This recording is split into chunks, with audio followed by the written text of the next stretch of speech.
ওয়া রাহমাতুল্লাহ।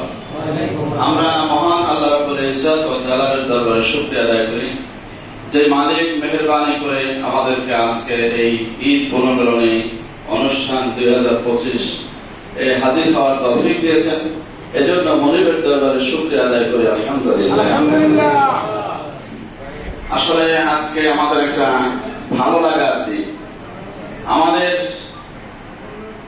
কাছের এবং দূরের সবাই পাথর কাটার আমরা এখানে যারা আছি, তো সকলের সাথে একত্রে মেশার একটা সুযোগ আমাদের এই ঈদ পুনর্মিলনী অনুষ্ঠান।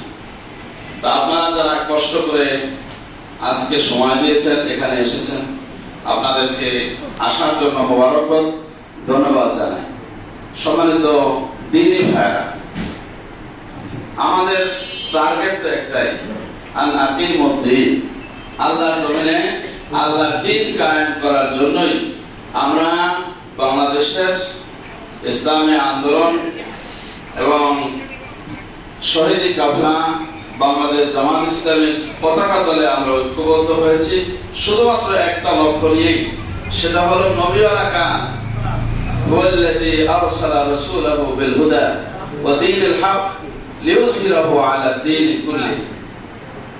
আল্লাহ তাআলা নবী মুহাম্মদুর রাসূলুল্লাহ সাল্লাল্লাহু আলাইহি ওয়াসাল্লামকে হেদায়েত দিয়ে, আনুগত্যের বিধান দিয়ে এই পৃথিবীতে পাঠিয়েছেন আল্লাহর দেওয়া এই বিধানকে বিজয় করার জন্য।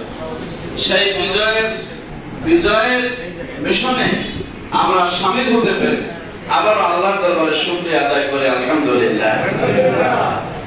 আমরা আজকে যারা মেহমান হাজির হয়েছেন, আসলে সবার জন্য যে ব্যবস্থা করা দরকার, সবাইকে যেভাবে বসতে দেওয়া দরকার, যেভাবে সম্মান দেখানো দরকার, আসলে আমাদের ভালোবাসার কোনো ঘাটতি নেই এবং আমাদের সীমাবদ্ধতার কারণে হয়তো আপনাদেরকে সেইভাবে আমরা ব্যবস্থাপনা করতে পারিনি, সেজন্য মনে কেউ কষ্ট নেবেন।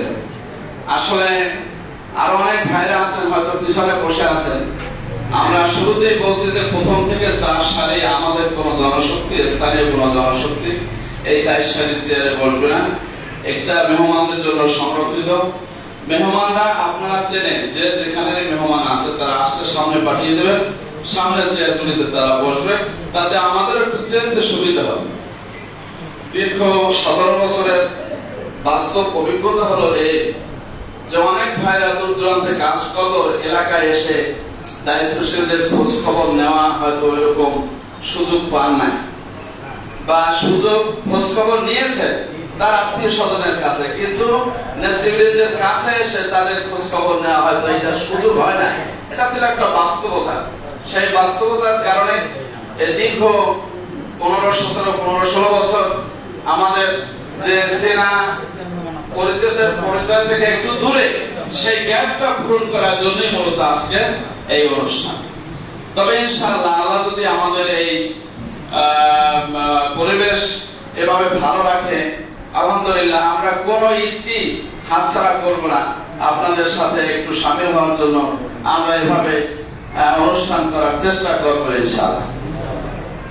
আজকের মাধ্যমে, আজকের এই প্রোগ্রামের মাধ্যমে আবার আমি আগামী ঈদেরও অগ্রিম দাওয়াত ইনশাআল্লাহ আজকে দিয়ে রাখবো, যে সবাই এই মর্মে আত্মীয় স্বজনের কাছে, আমাদের ইসলামী আন্দোলনের কর্মী ভাইদের কাছে প্রচার চালাবেন যে আগামী কোরবানির পরেও কিন্তু আবার ঈদ পুনর্মিলনী অনুষ্ঠান আছে, সেখানে কিন্তু আমাদের সকলকে থাকতে হবে। আমরা চাই যে আপনাদের মাধ্যমে আরো আমাদেরকে এই কয়জন ভাই বাংলাদেশের বিভিন্ন জায়গায় কাজ করে তা নিশ্চয়ই না।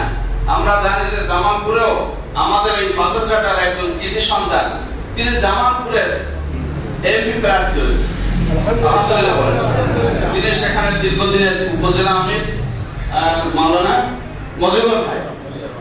মজিবর ভাই খলিফাঘাটের দিকে বাড়ি, তিনি জামালপুরের দীর্ঘদিন সেখানে উপজেলা আমির এবং এখন সেখানে জামাতের মনোনীত এমপি প্রার্থী।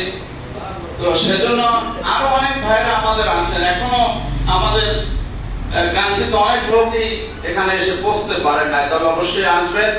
তো শুরুতে আপনাদেরকে একটু আবারও অভিনন্দন জানিয়ে আসার জন্য এবং কষ্ট স্বীকার করার জন্য ধৈর্য ধরে আমাদেরকে একটু সময় দেবেন, আমাদেরকে সহযোগিতা করবেন, সাহস যোগাবেন। এই স্থানীয় সংগঠনকে যেন আরো মজবুত করতে পারি, আরো অনেকগুলো এগিয়ে নিয়ে যেতে পারি।